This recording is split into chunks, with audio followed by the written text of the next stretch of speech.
All right, so we are live, and if you can see me, please do let me know that we are live. Let me know that we are live. Thank you. Let me know that you can see me.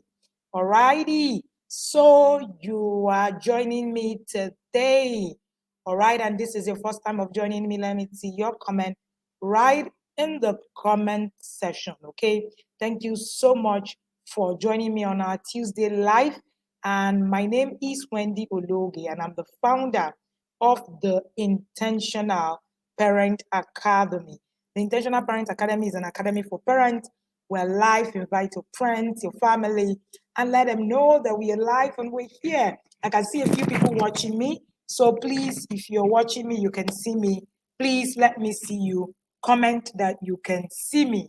Let me see you comment that you can see me right there. Okay, so if you can see me, let me see you. Make a comment that you can see me. All right. While we connect also to all our various platforms. All right, so welcome here. And hey Tega, hey Fabulous VP, thank you so much for joining me. Tell me where you're streaming live from, and tell me if this is your first time of streaming live here. Just put a hashtag and say first time streaming live on this platform. And we're going to be talking about a very exciting, important topic today, right? We're here every Tuesday at 2 p.m. We've done this for almost 2 years. Coming live every Tuesday on our YouTube channel, on our Facebook community at 2 p.m. every Tuesday against all odds, all right? And we're committed to bringing you our Tuesday. The parents in the inner circle say is our Tuesday church. So this is for the church members, all right? Okay, so tell me where you're joining me live from, and do send a hi if this is your if you've joined me live severally. But if this is your first time, just put a hashtag and say first time joining me. My name is Wendy Ologe, for the benefit of those who do not know me. And I'm the founder of the Intentional Parent Academy. The Intentional Parent Academy is an academy where we teach parents how to be parents, all right? I know that a lot of parents, hear that and they're like, whoa. Okay, yes, there is. You need to learn to be parent for you to be a parent. Oh, yes. All right, thank you so much, Larita. Yes, I see you. All right, thank you for joining me. And what we do in the Intentional Parent Academy is leading parents using different platforms, using different stuff to be able to teach parents what they need to do, all right, per time. And I would like to use the word in the inner circle, saying that we are raising kings, all right? The inner circle is one of our most popular programs that we run in the Intentional Parent Academy, our annual program that runs every year. We currently have about 1,000 plus parents who are currently on a journey with us this year. We've been running that for years now, and our experiences from the inner circle has been very rewarding and amazing. We also run many other courses, and we also have books. A lot of books. I've written a lot of books on parenting, different kinds of books on parenting, and that you can use to start up your journey. So today, all right, like I said, we are always here every Tuesday at 2 p.m. sharing on one topic or the other. All right. And if you're listening to me for the first time, it might interest you to know that I was named one of the top 20 coaches in the world last year in December. So yes, it's a bragging right. So please allow us to brag. I know the parents in the inner circle say yes. Please, coach, we're going to be bragging with you with it.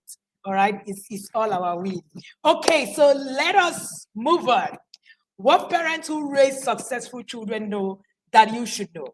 Many of the times, all right, parents come to me and they say, or you see conversations on the group and they say, oh, there's no clear cut this thing about this thing. What are we talking about? Just do what works for you. Are you saying that there has to be a rule, to parenting? And one of the things that I usually ask is, are there rules to success? Are there rules to how you can make money, become prosperous? Are there rules to how you're going to keep fit? I know that many of us, are living the wellness life. Many of us are, trying to become better with our bodies and all of that. Like I return to the gym myself. I want to be healthier. There are rules to becoming healthy. At some point, I found myself climbing the stairs and I couldn't one flight and I'm panting and I'm asking myself, what's happening to me? All right. So there are rules to being well. There are rules to staying healthy. There are rules to every facet of success that you can ever think of. All right. This class is going to be hot. I can feel the anointing descending. All right. So invite your friends, your family. If you haven't invited your friends and family, do that right now. And when you do that, let me see your comment in the comment section saying done. All right. So that we can keep going on. All right. We want more people to listen to this conversation today. Okay. And like I often say, I'm sure if you was Naira Marley, whoever that is online now, we're going to be having 1 million people watching the same view and all of that. So this is something that's going to help us, parents. All right. So let's stand up. Okay. So let's also put in the same energy. So I said that there are rules to success. And no matter how we want to argue it, no matter how we want to struggle and say things, all right, there are rules to success. All right. So you want to be able to, sorry.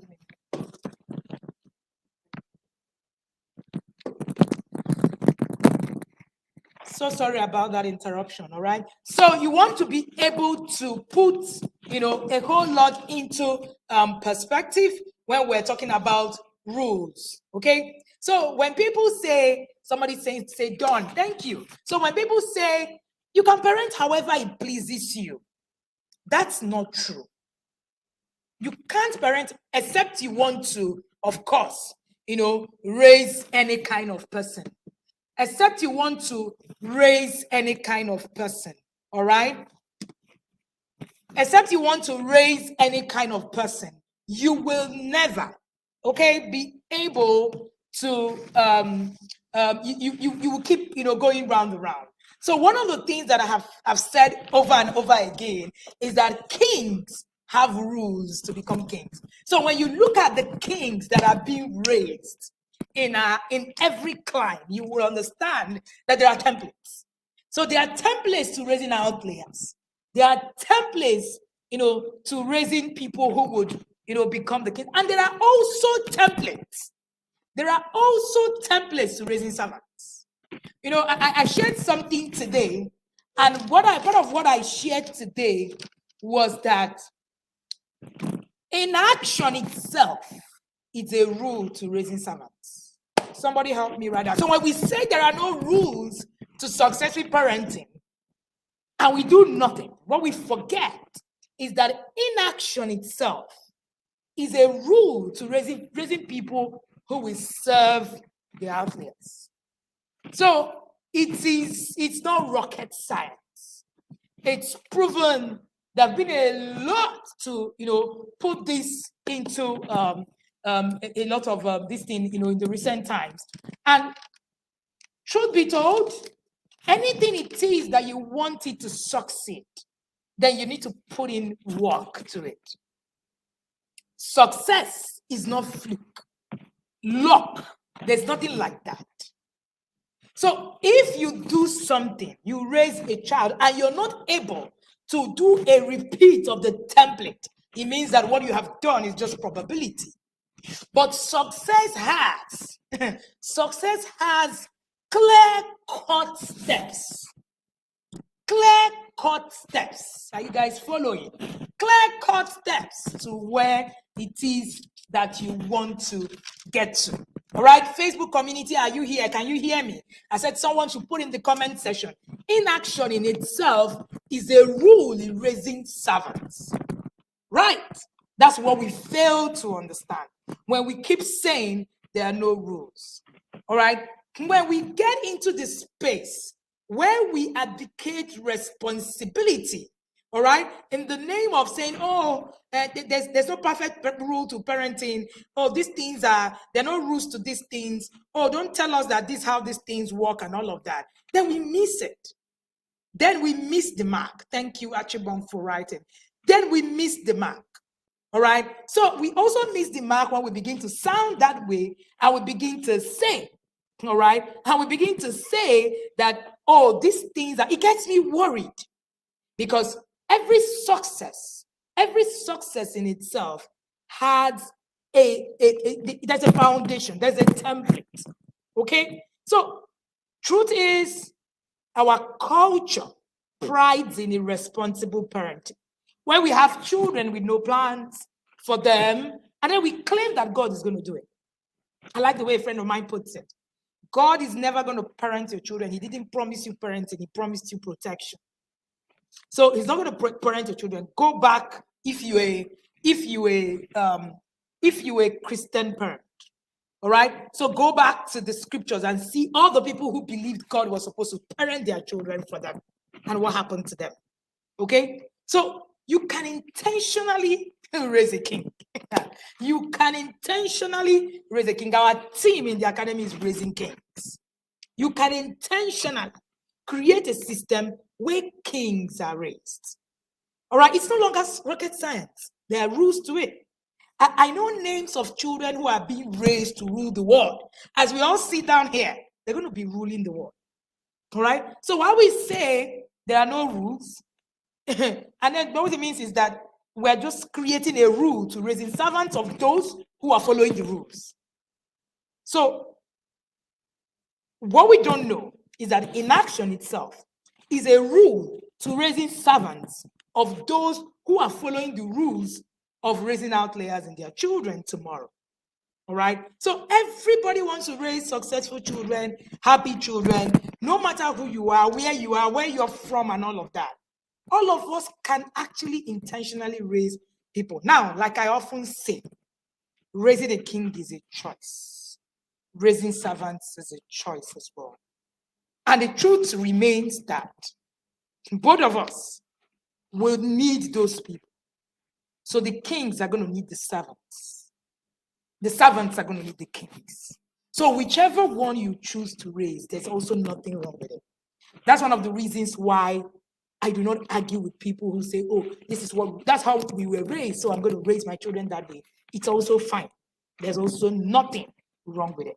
Because life itself operates on an equilibrium. So there has to be servants who will serve the kings. The kings are not going to be without servants. All right? So the choice is yours. You make those choices yourself. So research carried out recently showed that there's something that successful parents, successful children, their parents do. There are clear-cut formulas that these people have used to raise these children. And the good news is they can be learned. But let me warn you. Like I often say, there are no tips and hacks in parenting. You need to key into the process.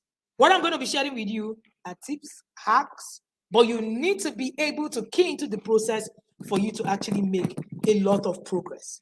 All right? Psychologists have pointed out to several factors that predict success in parenting, and I'm here sharing them with you. Number one, successful parents know that raising successful children is their job and is one that they take seriously. So there have been a survey, there have been a research of many people who are successful in life. They've been interviewed, there have been research and all of that. And one thing that is very, very key to all of the things that has been shared is that all of them know that raising a successful child is their job and is one that they must take seriously. That's one thing that was standing out with them. A parent's job is to raise a successful grown-up.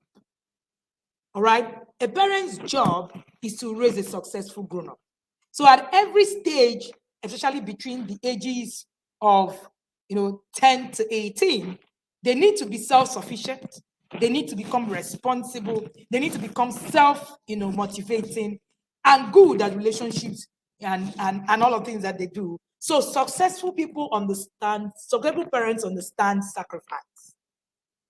They understand that they need to give something.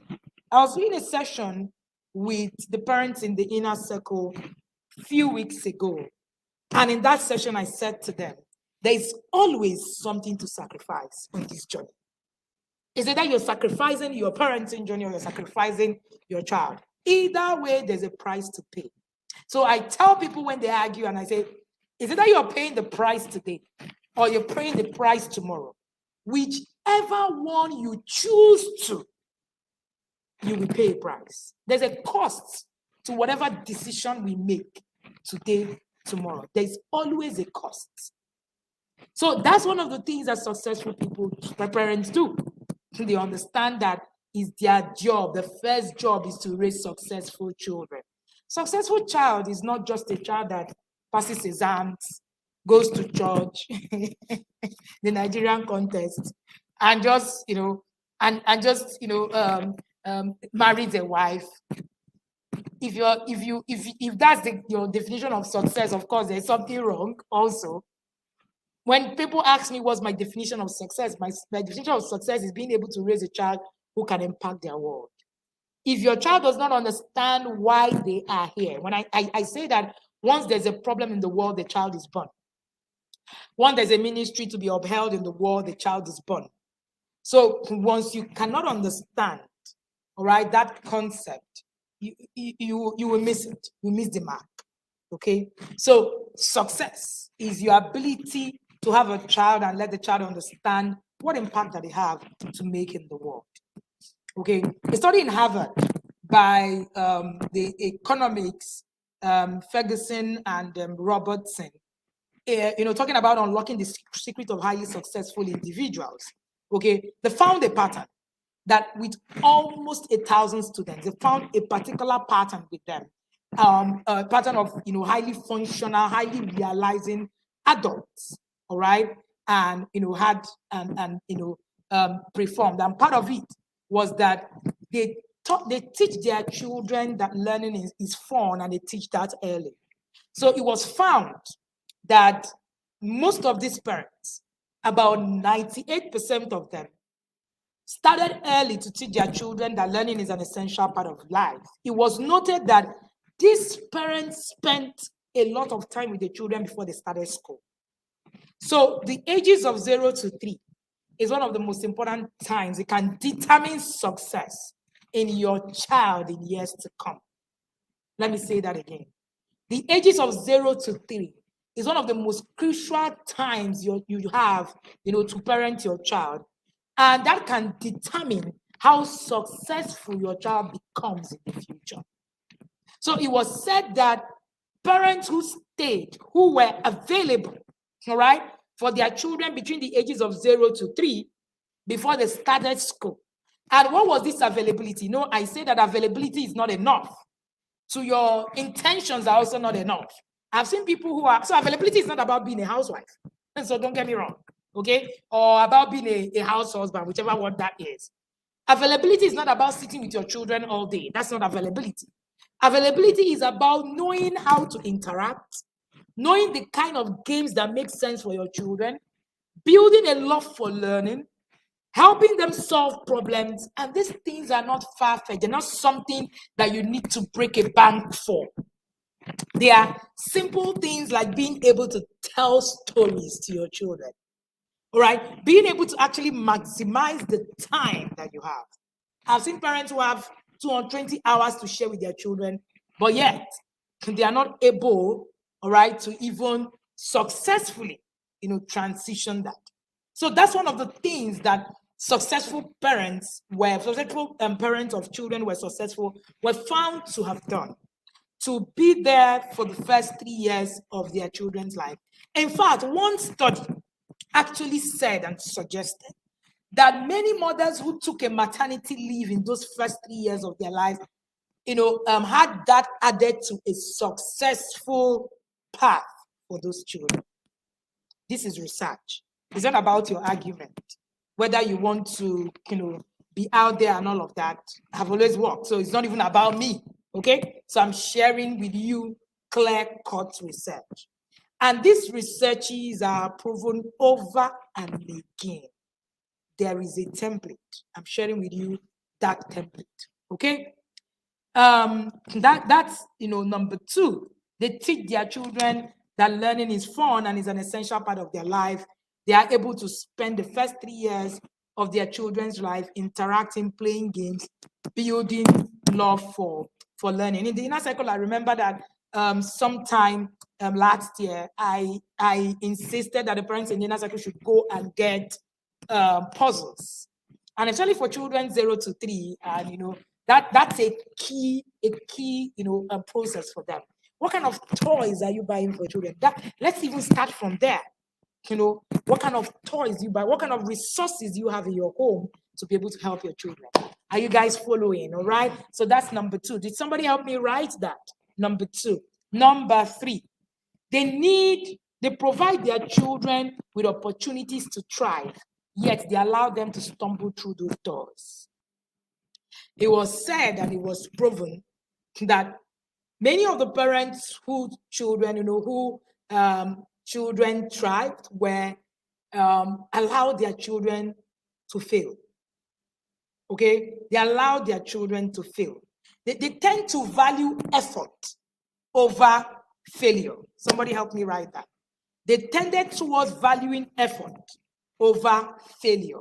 All right. Yes. So where their children think success comes from also predicts their attainment.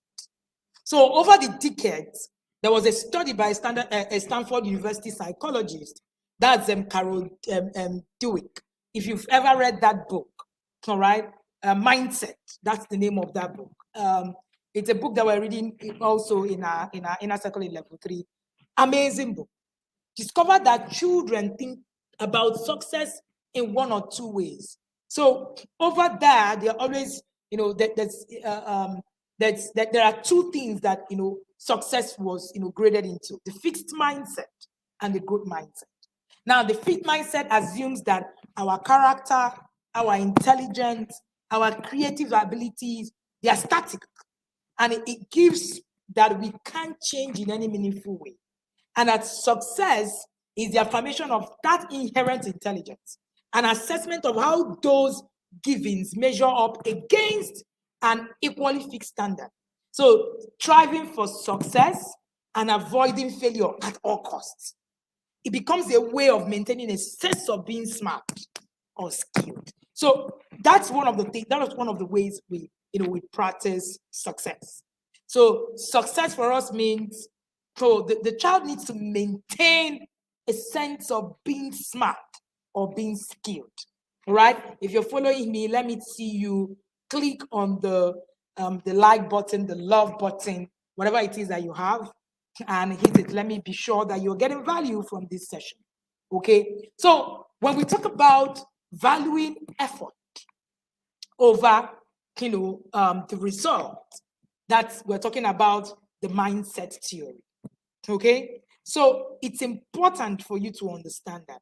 So a lot of the people, what they do is, it's all about, oh, this child is smart. Oh, this other child is not smart.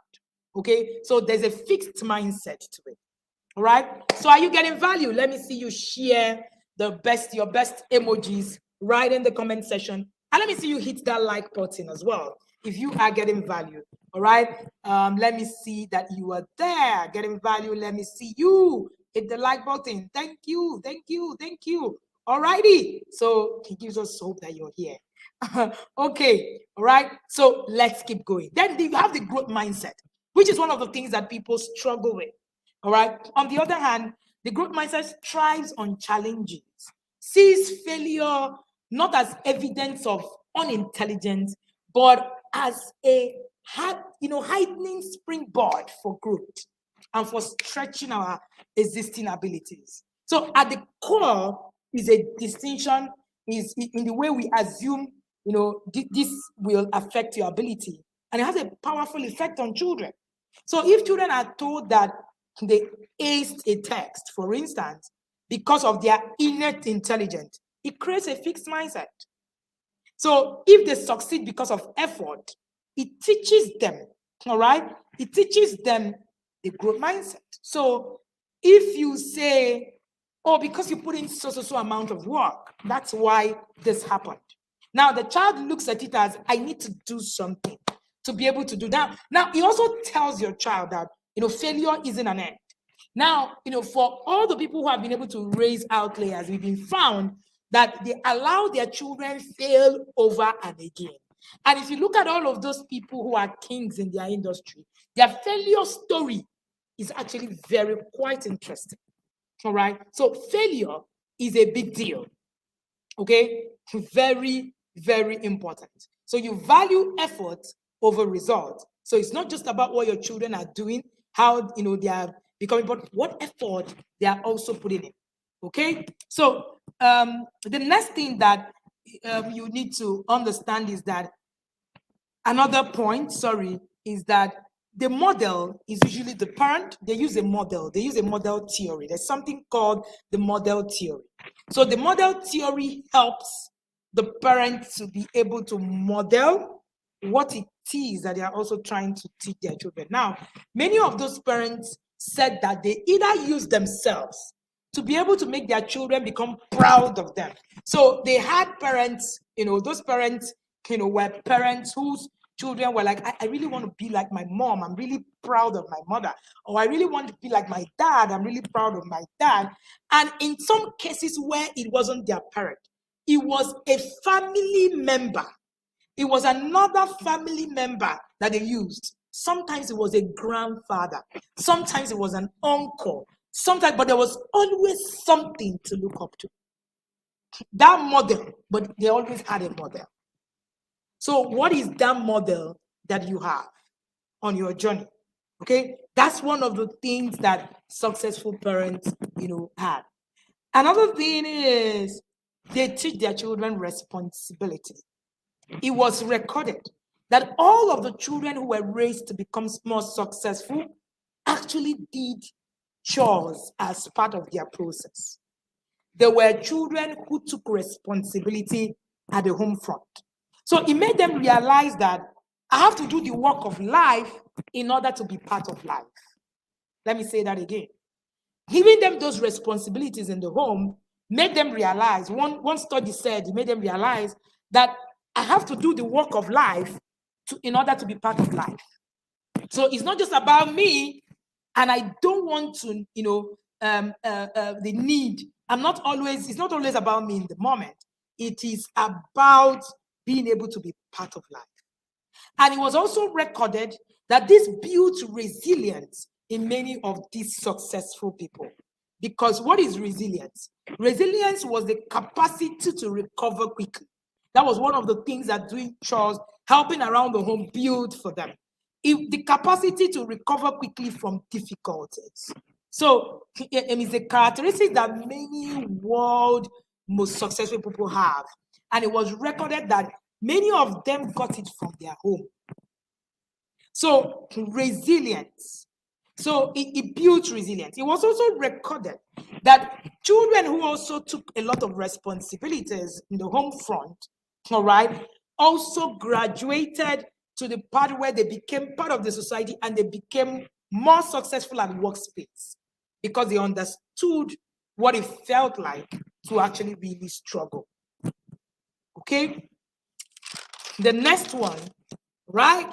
The next one is that their parents taught them internal motivation and how to be inspired by themselves. So a lot of these people were interviewed were taught how to motivate themselves, how to inspire. In fact, in a particular study of a particular outlier, the father said that my strategy was to teach my child to make his bed every morning. And the guy eventually wrote a book, make his bed every morning, make it straight. He said that habit alone made my children feel like they achieved something every day and they wanted to do more. So it inspired them. This is just an example, okay? And of course, it can be, this inspiration. But your child needs to understand that I'm not trying to be good for my parents. I am trying to do this for me. What we have most of our children do is them coming to say, it's about my parents. It's about what my parents say. See, my parents just want me to study hard. They don't get it because they are not entirely motivated. They're not inspired by anything. So it's about what the parents want. It's not about what, you want. So they are not self-motivated at all. So they just feel it's not anything. All right. And it's neither here nor there. Okay. And another thing is that one of the things that they also taught is that these parents apply behavioral control and not psychological control. In the session, in the module 2 of our current course, called Becoming an Emotionally Intelligent Parent course, that we're doing this quarter, or I've been on it since last week. The module 2, we talked about the difference between behavioral control and psychological control. So what many of us had was psychological control. Control is important, but what we had was psychological control. So people who perceive their parents as less psychologically controlling and more caring as they were growing up had a better likelihood to become happier and more satisfied as adults. On the flip side, people whose parents apply greater psychological control, time won't permit me to share the difference with you. If you are in that course, let me see you. Were you in module 2? I'm sure you understand the difference, all right? As you're growing up, they exhibited significant lower mental well-being and throughout their adult life. In fact, the effect was actually judged to be similar to the recent death of a close relative. Is that bad? That's how the effect, is. And this psychological control is in not allowing your children make their own decisions, fostering dependence. And this is in our client, that's why you see a 30-year-old living with their parent. Yeah, guilt tripping the children into doing what you want, and all the examples that we talk about when it comes to psychological control. All right. Whereas psychological control is about trying to control a child's emotional state and beliefs, behavioral control is different thing that is about setting limits on behavior that could be harmful. All right. So behavioral control is right. Psychological control is wrong. Very important, and I need us to do that, to note that. All right. So there are so many things that these successful parents did. I'm trying to put summary to it. Okay. Another thing that they did is that they usually didn't allow their children watch too much of TV. You know that I've said before that the skills your children need to survive in the 21st century is not on the screen. I'm saying it again and again.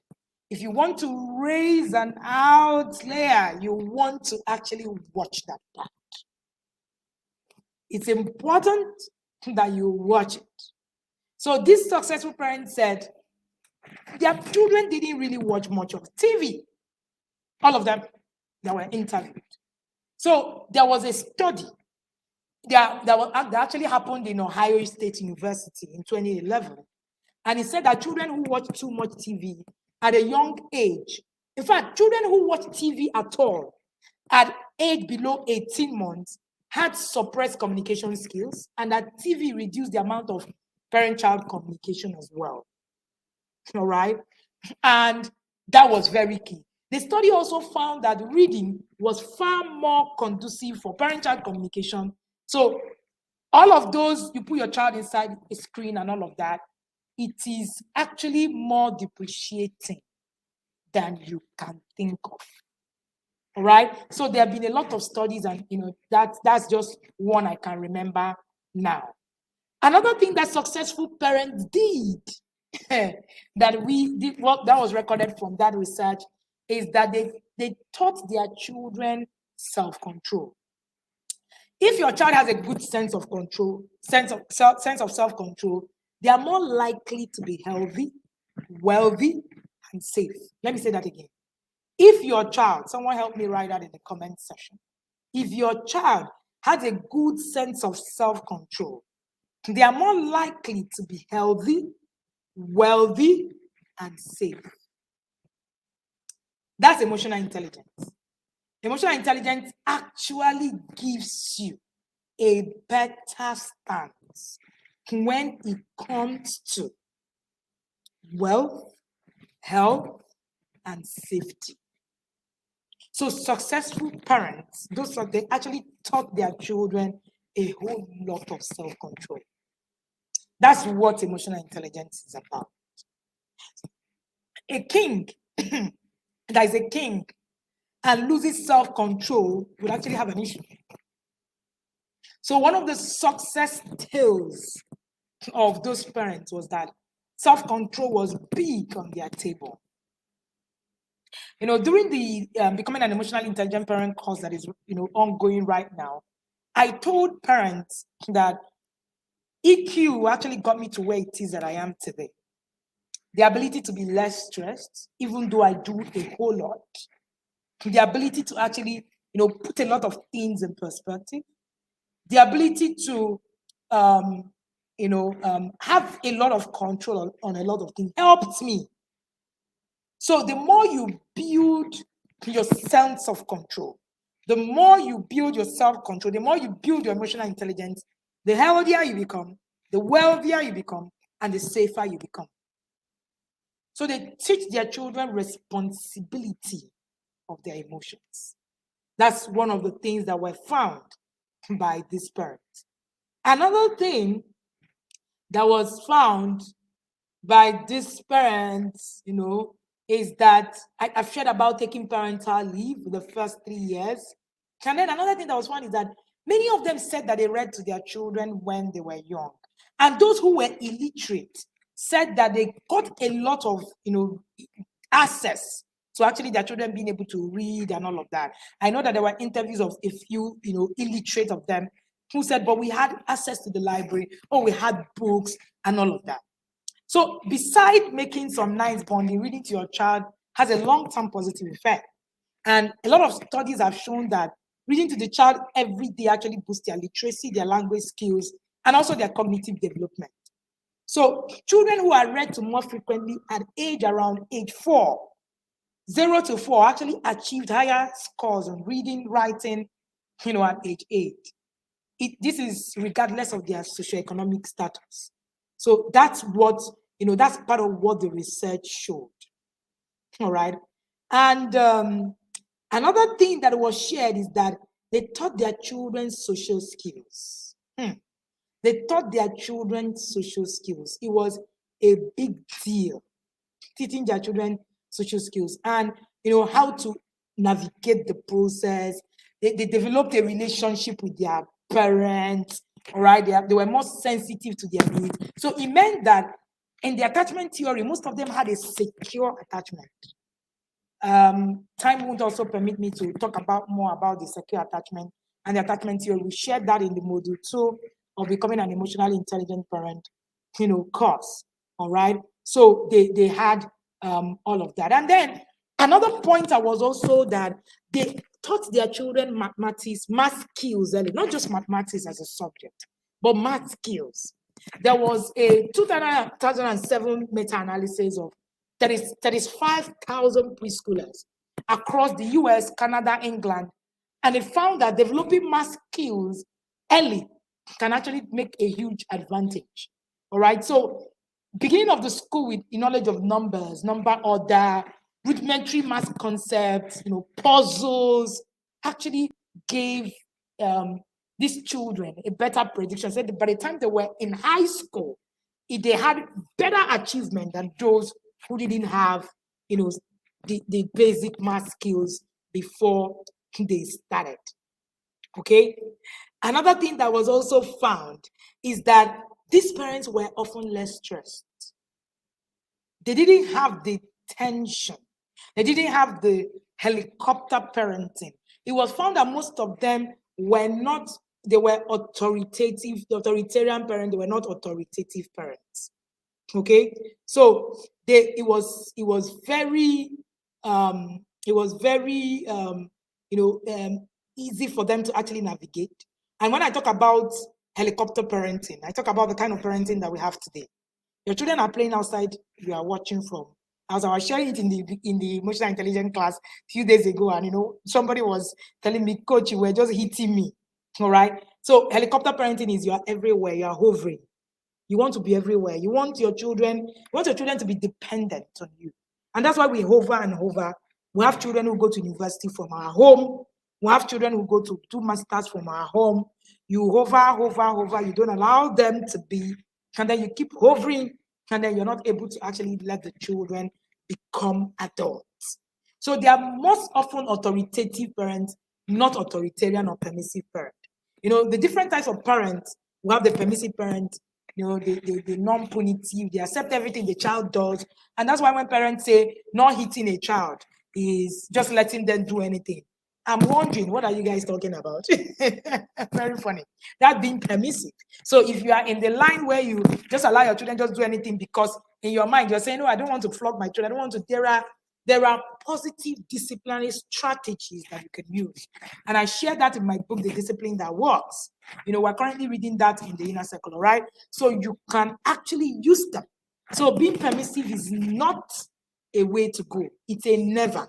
All right. Then you have the authoritarian parents. That's the parent that try to shape and control their children based on a set standard of conduct. We're talking about most of these parents are actually psychologically controlling, not behaviorally controlling. Then we have the authoritative parent, the parents who direct their children rationally. They are the ones that are behaviorally controlling. Okay. And it's important to also note that the ideal for, sorry about that. So it's important to also note, right, that the ideal of many of these things is actually the authoritarian parent, the parents who try to shape, and the authoritative parent, the parents who try to direct their children rationally. Time won't permit me to share a lot about that. Okay, so many of these parents are parents who are hovering about. We have a lot of parents hovering about their children right now, not allowing that they're playing outside. Your heart is in your mind. You're so stressed. All right. It was actually found that many of these parents were not stressed. As when you're constantly shouting for things that you shouldn't even shout for because you want everything to be perfect. All right. And then there's something also called emotional contagion. All right. In emotional intelligence, emotional contagion means that people catch feelings from one another. So those homes are usually very tense. People catching people catching feelings, and all of that. So it's important. It's important that you begin to put a lot of all of that in perspective. Georgiana, somebody is asking where they can get all my books on Amazon. If you're not in Nigeria, if you're in Nigeria, you can get them right in Nigeria. Okay. So one of the things that they also found, all right, is that these parents, because they are less stressed, they were able to have a lot under control. Okay. So I've shared that they value effort over failure as well.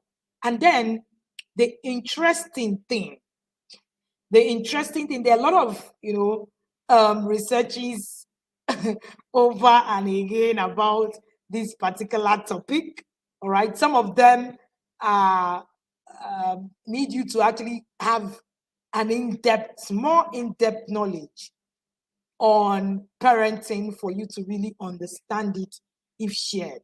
All right. So that's also one of the things that you need to get. So I would just get it here and just share the last one. The last one is that many of these parents show their children how to value money. Yup. They show their children how to value money. It was seen that many, even the ones that were, not from a very high socioeconomic status, it was seen that they taught their children how to manage simple money. I know that many of us, were told that money is evil, money is terrible. So many of our children don't even know what money means and how money works and what it looks like. They've never traded, they've never even handled money, they never bought anything with it. All right. And because there's a lot of over-parenting happening today, we're over-parenting our children, where many people are over-parenting them because, we're now doing the helicopter, we're flying around, flying over.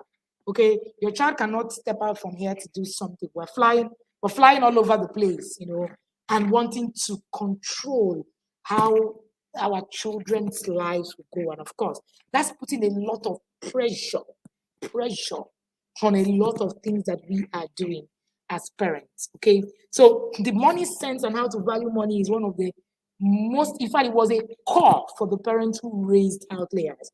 It was a core for them because they said that it was a key thing for them because they wanted their children to understand how to how value is exchanged. So it was something that they built intentionally. I'm going to add a bonus to it.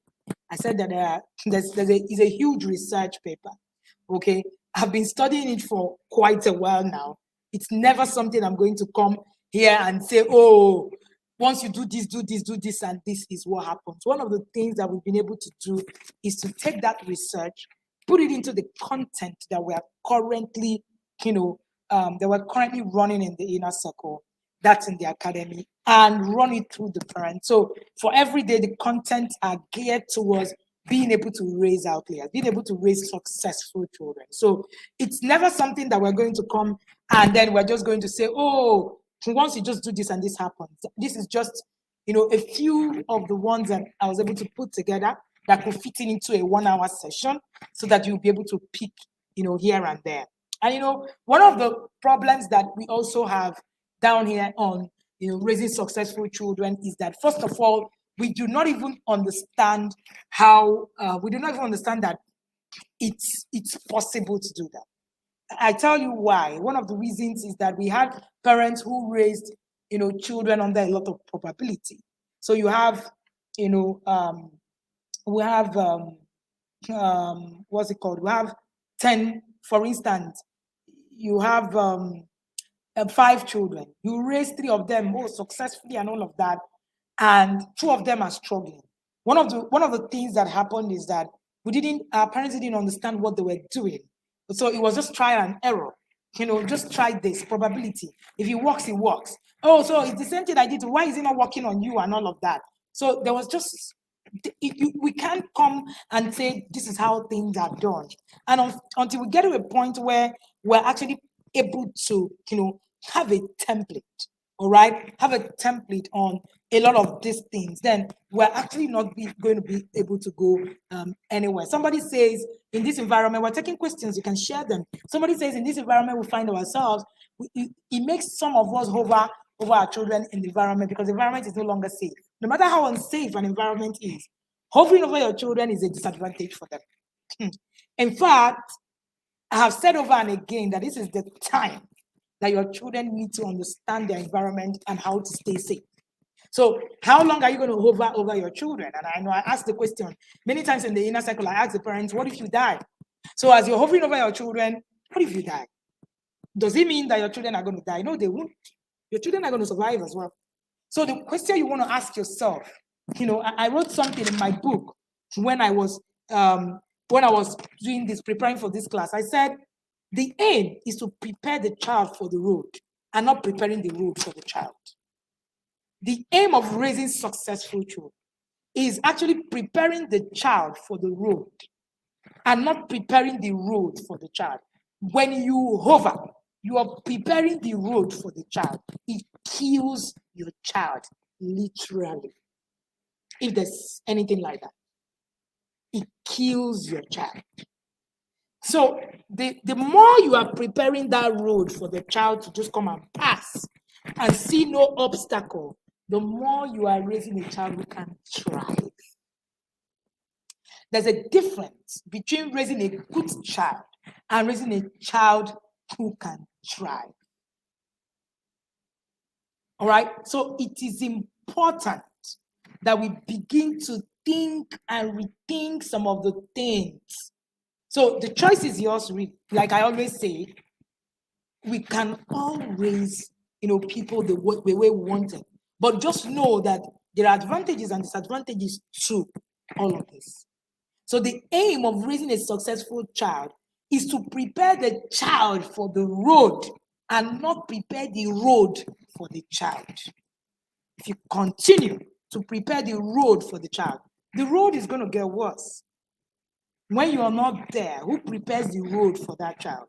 That's my question. So does it mean that when you're not there, the road is going to become better? That's the question I keep asking parents. So the time where you can no longer hover or you can no longer do the things that you can do, what happens to your child? Or you die because, I don't know, if you guys are afraid of dying, I'm not. Or you die, what happens to your child?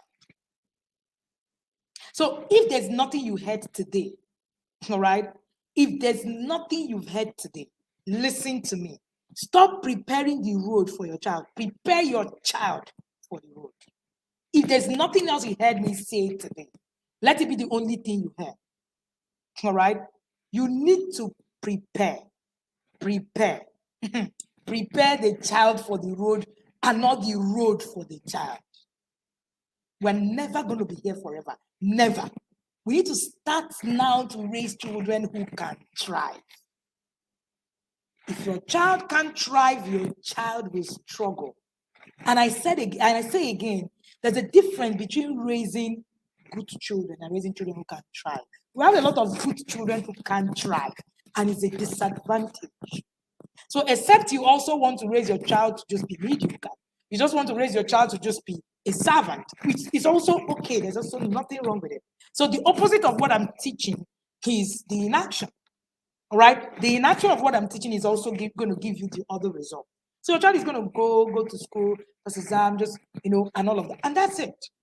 The road can never ever be 100% smooth, never ever. So if you continue looking at the road and leaving your child, then you miss the mark. You miss the mark. I tell the parents in the inner circle, all right, that if there is anything that you need to do, is to prepare your child. When I saw a post on our community on Facebook where somebody said, they did something to my child, and then I need to withdraw the child and take the child to another class. In fact, I have changed the child's school 2 times. How long are you going to change the school of your child? How long? We're preparing the road for the child and not the child for the road. And if we continue, all right, if we continue this way, we're going to raise foolish virgins. The concept of foolish virgin is the concept of the inner circle. This thing is one of our academic languages. You will raise foolish virgins. All right? So it is important. It is important that we do this. I can see a lot of questions popping up from this conversation. Somebody saying, how do you prepare your child to play alone outside when you're not watching them? Considering that the society is not safe, and what is age appropriate for that? That's a whole long. There are a lot of teachings that you need to imbibe first. That's why I said you need to prepare your child for the road. What do you want to do? You want to first of all go and make the environment safe for your child to be able to go outside.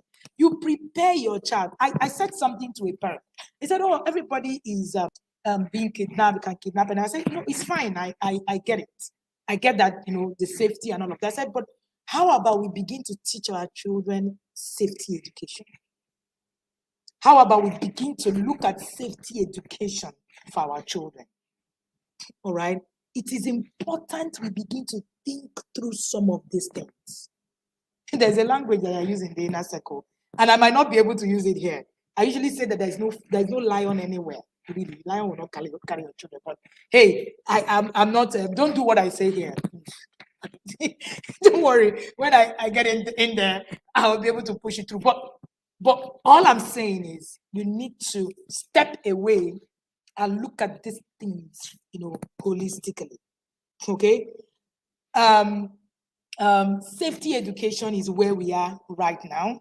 All right. Safety education is where we are right now. Your children will need to become, learn to become safe. So, like I often say, so as you finish shielding them and then you die and they don't understand how to be safe, won't they still be kidnapped or won't they still be killed? I don't get it.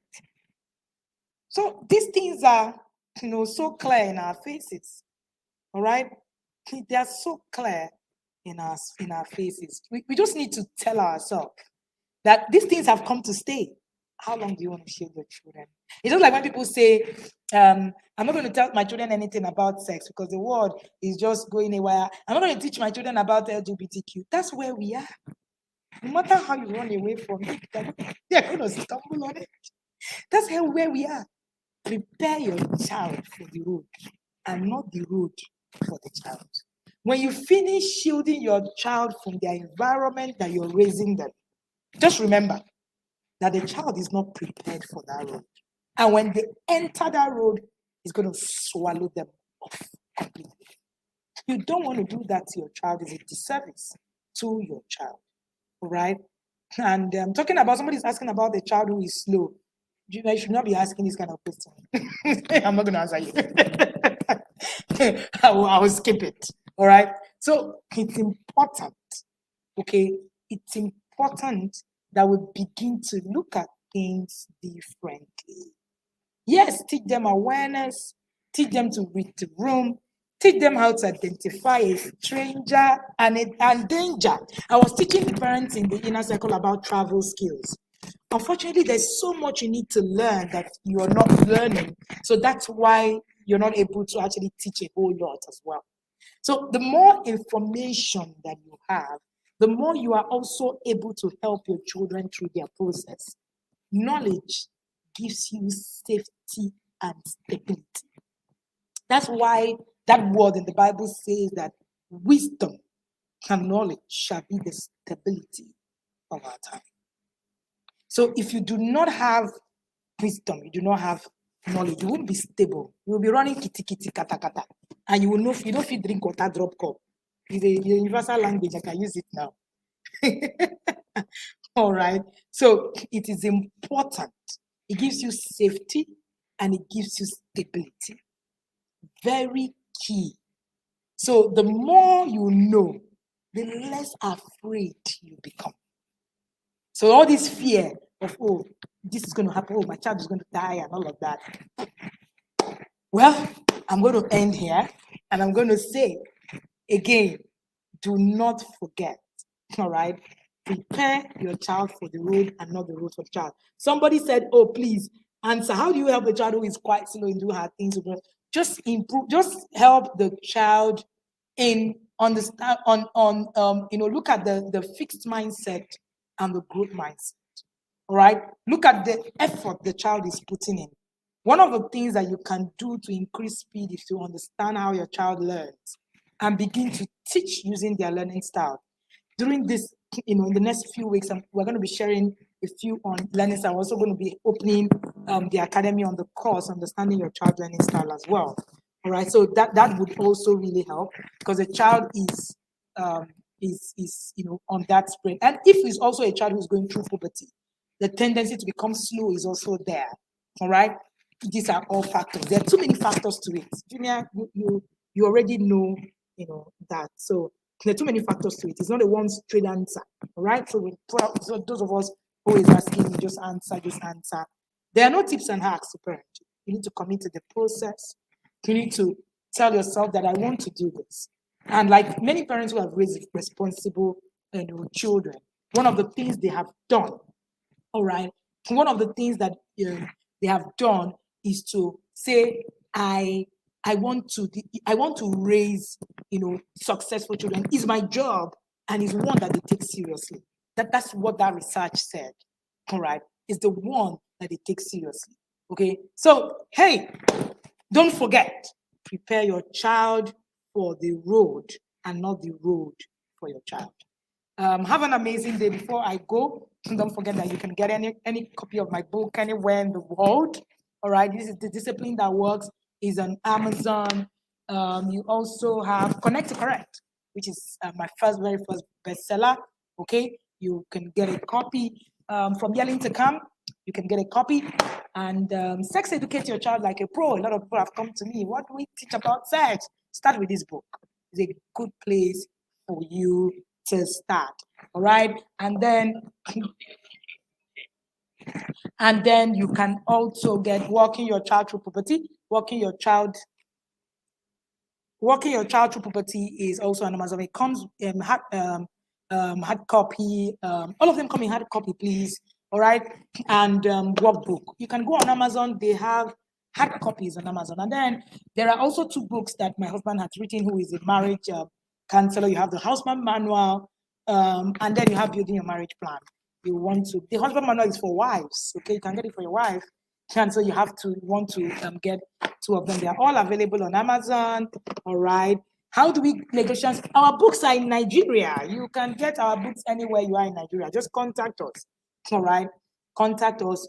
And tell us, did you pick anything from today's class? What was your biggest takeaway? Let's see that in the comment section. If you do not have more questions, we have 2 minutes, and then we begin to join. And for those of us who want to, Augustine just help us share on Facebook, who wants to join the Inner Circle program in 2023, trust me, it's a place that you want to be. Most of the things I'm sharing here is they are the things that we have collated in a whole curriculum to be able to help you, walk through, that journey. Okay, so it's important that you begin your journey rightly. All right, join. You can book a slot so that we don't tell you that slots are finished. You can't join in 2022. Nope, you can only book a slot and join in 2023. All right, I had a good time today, so you can always send the chat to the number that is scrolling under. All right, to be in the inner circle. If you're watching me on Facebook, you would see the comment. We're going to pin it so that you'll be able to reach out. Okay. Thank you, everybody, for joining me today. All right, and it's been Coach. I'm going home now to prepare my children for the road so that they can thrive in my absence. Whoops! Awesome. That's it, Elizabeth. That's it. Spot on. All right, spot on. That's it. Go back.